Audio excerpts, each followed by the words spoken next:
Hello everyone, welcome to Pathshala. Now in this video, we will see how to develop a deep neural network model for identifying named entities from the given piece of text. Named entity recognition is a subpart of information retrieval. This is the basic task in NLP. The named entities are remaining as it is if we are translating text from one language to the other language. It is also useful in question answering models. So let's see how to identify the named entities with the help of deep neural network. For this, we have used NER dataset.csv file available on the Kaggle. This is 14.5 MB file consisting of sentence, word, POS and tag. Sentences will include the words. Each word will be on the new line. Each word's associated part of speech is also available inside the .csv file. The last column is tag. It is indicating the named entity. So the possible value for the tag are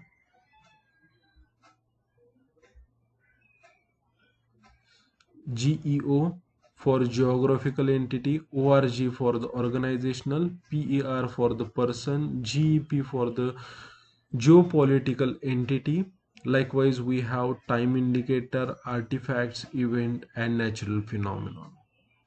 So we want to develop a model which will take this sentence as an input and it will identify the tag associated with each word present inside that sentence.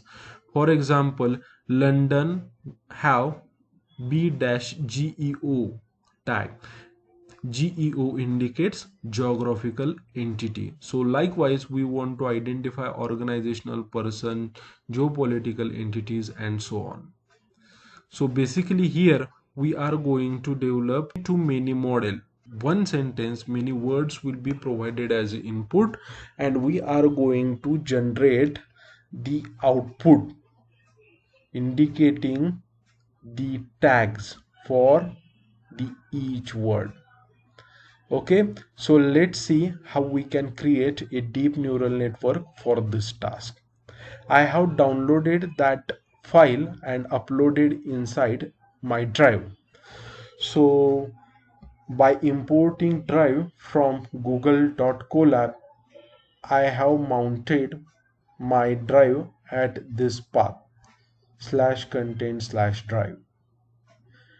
After mounting this drive, I have changed my working directory. For that, I have used os.chdir. The dataset and this notebook is present inside this folder collab space notebooks in my directory. After that, I have checked my public working directory and it is the intended one. In next cell, I have imported Panda for reading the CSV file. We have used read_CSV function to read the .csv file present in the current working directory. Encoding is Unicode_escape. If our text is holding certain white space before and after the words or POS or tag, then it will be skipped with the help of this skipped initial space equal to true. Then we have also skipped the blank lines which might present in the dataset. We have printed first 13 lines of the table of the dataset. Okay, so we are getting this output: sentence number, word, POS, tag. Sentence first is made up of different words like thousands of demonstrators have marched through London to protest the war in Iraq. For every word we have POS tag, and for every word we have tag. As I have already told you that word will be the input and tag will be the output. So we are interested in word and tag. So we have used words and tag in our model. But these words and tag need to be converted into a number. So this is done with the help of the cell. We are getting the dictionary map for the word and tag. So we are sending the data frame and we are interested in the word. Okay, so if word or tag is matching with the word, then we are converted that word to list. In order to identify unique words, we have used set, and that for that we have created the list, which will be having name as vocab. This is similar, this is same for the tag also.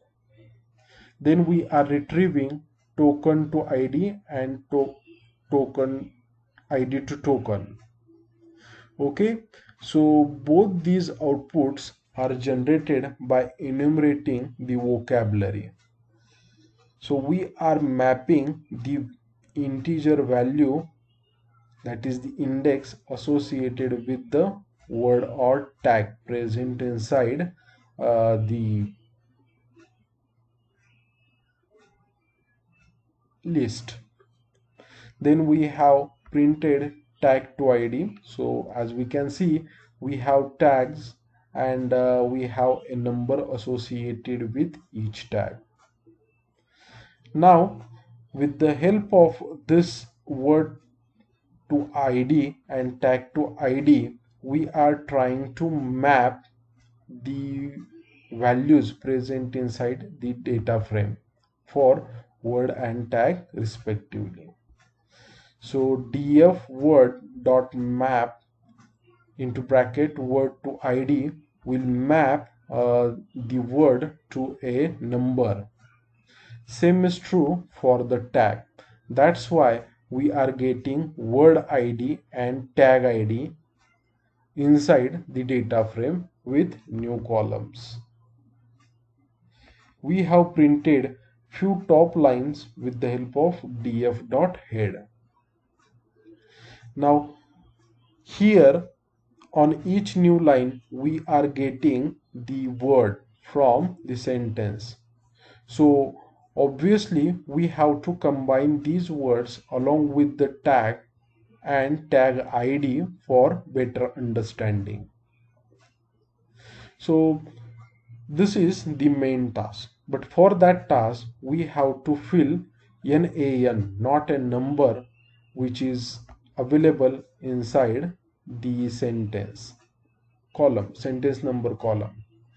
So that is done with the help of ffill function of df.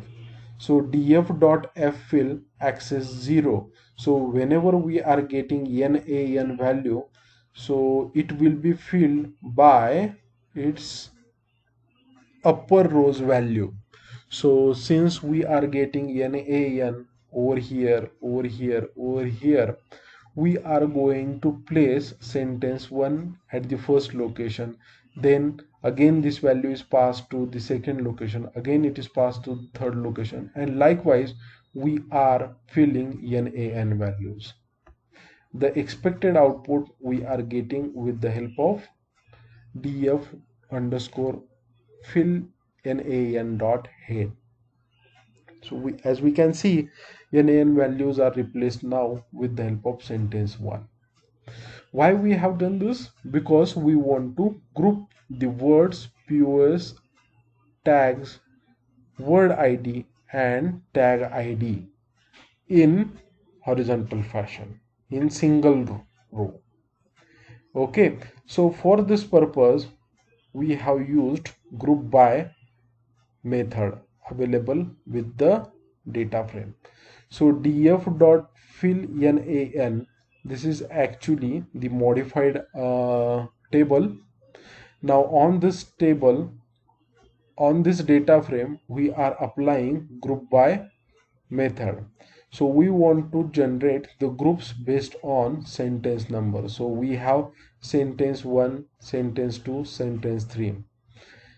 Will it be used as index? No. So as underscore index is equal to false. So we have created the groups, but we haven't yet processed those groups. So from these groups, we are interested in word, POS, tag, word underscore index and tag underscore index. So on these columns of the data frame, we want to apply the aggregate query. So this query says that we have to create a list for x. So that is done with the help of lambda function. Value to left is a parameter and value to the right is output. We are taking colon as a reference. Okay, we have printed the final underscore data's few values with the help of head method. So as we can see, here we were getting sentence 1 in different rows. Thousands of demonstrators have marched. But now that values are combined together in one particular cell of word, POS, tag, word ID and tag ID. So this is same for all the sentences present into the data set. Okay, so we have got the complete sentence in a list, complete POS tag in a list, complete list of tags, complete list of word ID, complete list of tag ID.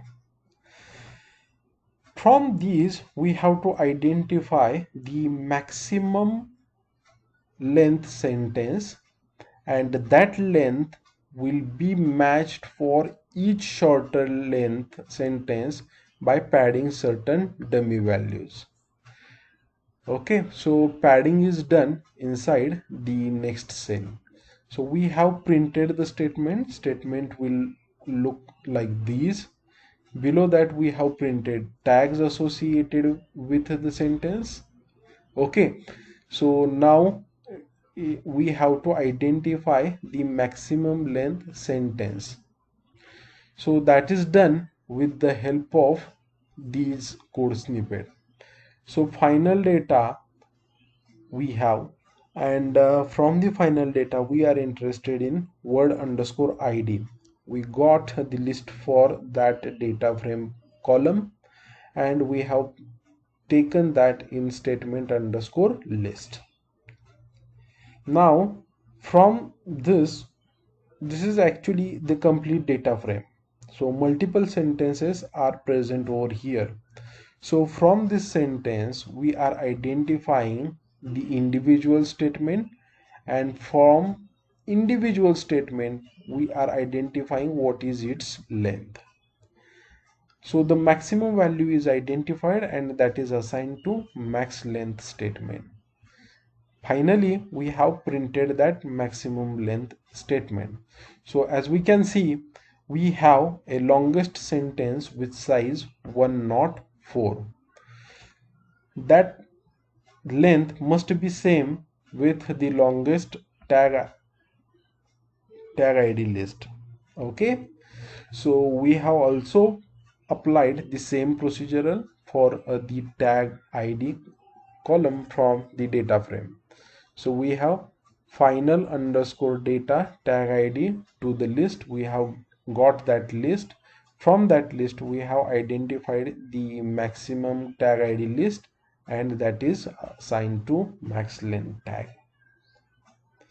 Okay, so for the padding, in order to make the shorter sentence equal to the longest sentence in terms of size, we have used pad underscore sequence available under tensorflow.keras.preprocessing.sequence.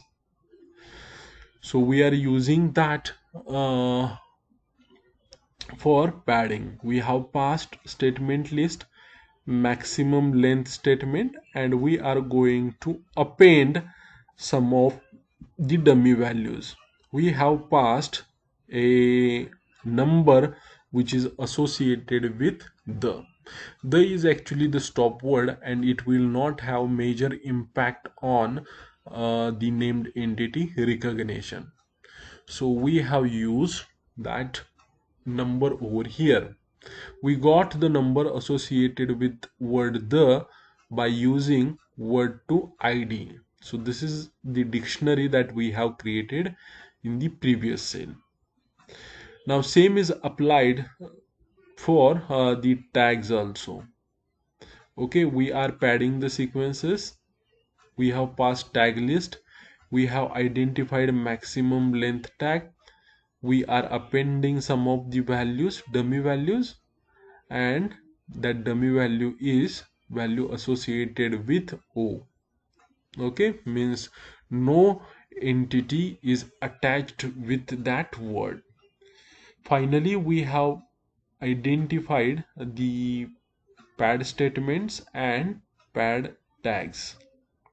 Okay, so this will look something like this. So statements and tags. Okay, so next part is converting each tag in a one hot encoding. See, in the output layer we will have the n number of nodes. Okay, and these nodes are trying to predict what will be the probability of having this word as name. Okay, and its type. Okay, so first might be concentrating on geographical entity, second might be concentrating on the person name, third might be concentrating on the geopolitical entity likewise.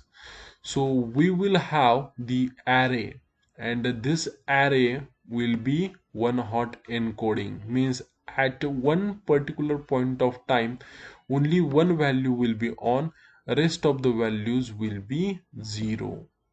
Means this is indicating the input word is geopolitical since this one is on. Okay, so we want to get this setup. That's why we have to convert these tags in one hot encoding. Okay, so that is easily done with the help of two categorical method available under tensorflow.keras.utils. We are using that method to pass the pad tags. So we know that in pad tags we have just the number. Okay, and these numbers are indicating the named entities. Okay, so here we are converting that number in a vector, one hot encoding.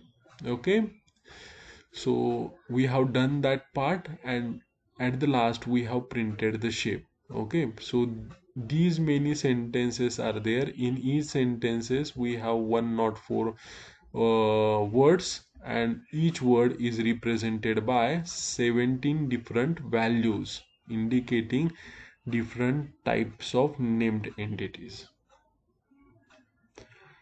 Okay, so everything is ready with us. Now we want to divide that whole data set into training and testing sets. Okay, so that can be done with the help of train underscore test underscore split. So this method we are using from sklearn.model.selection. Okay, we are passing the padded statements and pad tags. Test size should be 0.1% and train size should be 0.9%. It is just returning the training statements along with the train tags, test statements along with the test tags. At the last, we have printed the shapes. Okay, so input will be 43163 statements. In each statement, we have 104 words. Output will be 43163 statements. Each statement will have 104 and each word will have 17 different values. That is one hot encoding vector. Okay, so this is for training. Same is true for the testing. So for testing, we have created the smaller sub dataset, smaller part of the dataset. Now we have to import the statements.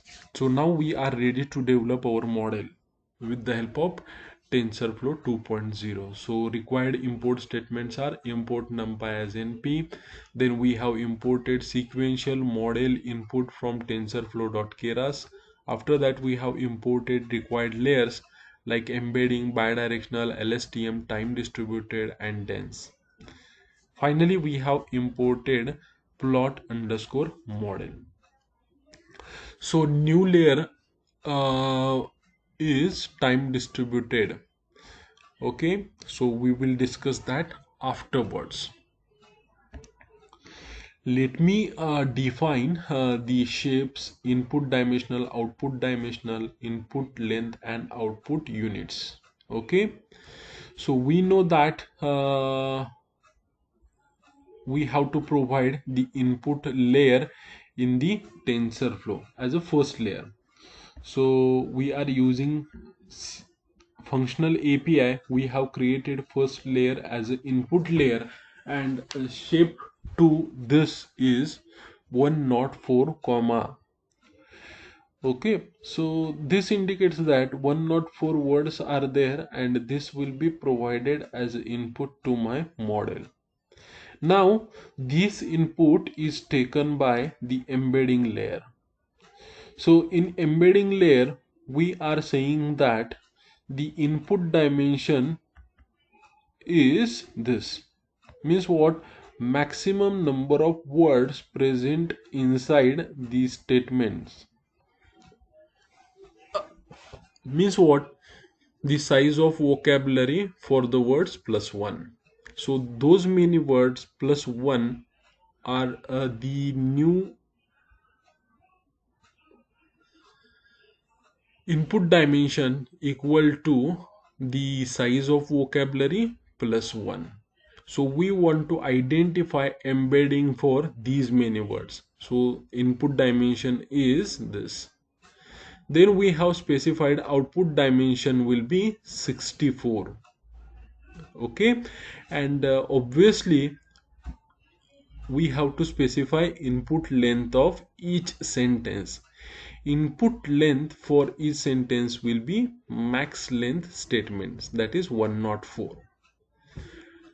Output units must be equal to the number of tags, number of different tags associated with the words present inside the statement. So 17 different types of words we are identifying which word for the words with the help of one hot encoding.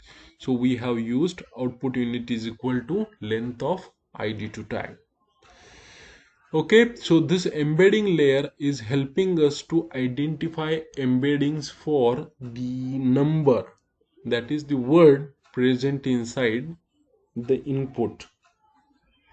Okay, output is the 64 dimensional vector to represent each word.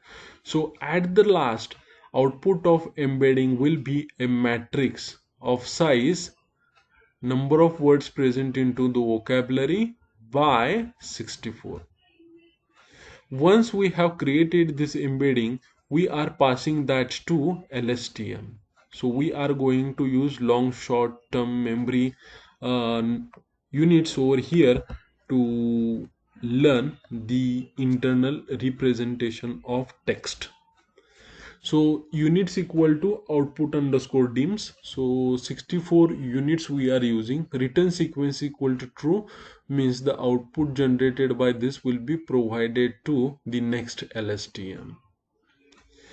So output from this will be passed to the time distributed layer in the next sentence. Okay, so time distributed layer is actually the wrapper which help us to develop the output at each timestamp. Okay, so for example, let me explain this. Okay, so word is London. Okay, so I'm passing London word. Now we have LSTM1, LSTM2, and after that we want to identify whether this is named entity or not. LSTM1, LSTM2 will identify the internal representation. After that, this is given to the dense layer. So obviously in the dense layer, we should have 17 different neurons. Okay, so output in unit is equal to 17. Why? Because 17 different values we are considering over here to represent the named entity. Okay, so this is geographical entity. So the location corresponding to the geographical entity will be 1, rest of the elements will be 0. So this is one hot encoding. So 17 different values, 17 different units are needed in the last layer. So we have created the dense layer for that.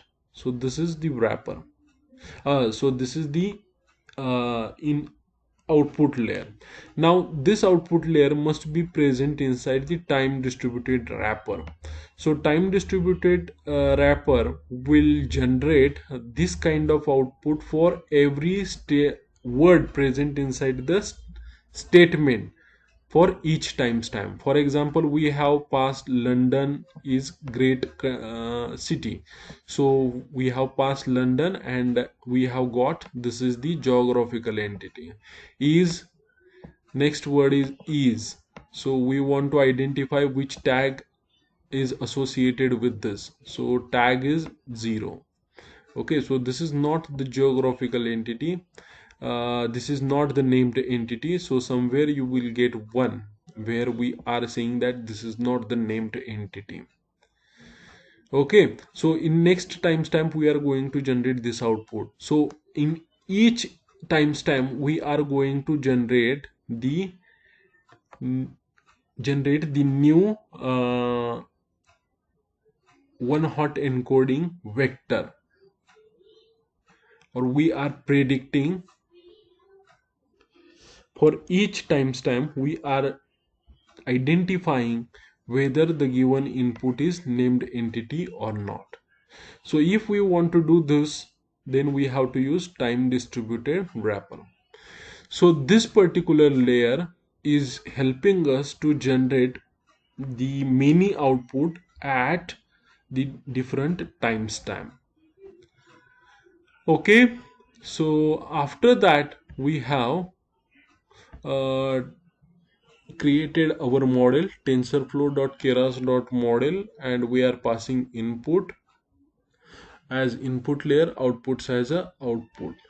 Now we have created this model. Now we want to compile our model. Okay, so optimizer equal to tensorflow.keras.optimizer.rmsproc we are going to use with this learning rate decay. loss is categorical cross entropy, and matrix is equal to accuracy. Finally, we have plotted the graph with the shape. Okay, so as we know that first layer is input layer. Input shape is none comma 104. 104 is size of each sentence. None indicates the batch size. So this will be provided to the embedding layer. In embedding layer, input is none comma 104. Output will be none comma 104 by 64. So 104 by 64 matrix will be generated for each sentence. That will be passed to the LSTM to generate the output. Okay, shape of the output is same as that of the input. That is again passed to the input, passed to the next LSTM layer, and finally the output is passed to the dense layer. So this dense layer is actually working with the time distributed layer to generate the output at each word for the sentence. So 17 different values will be generated for the each word present inside the sentence to determine which tag is associated with the word. So at the last we have used fit method to train our model on the input data. X is equal to train underscore statement. Actual outputs are y is equal to train underscore tag. We have used batch size is equal to 4. So we are getting accuracy close to 97% and loss is 0.52. So this is how we can develop a model for identifying named entities from given piece of text. Model is ready for the predictions, so you can use model.predict method, pass the statement of size 104, and it will give you the named entities present inside the, the text. So thank you for watching the video.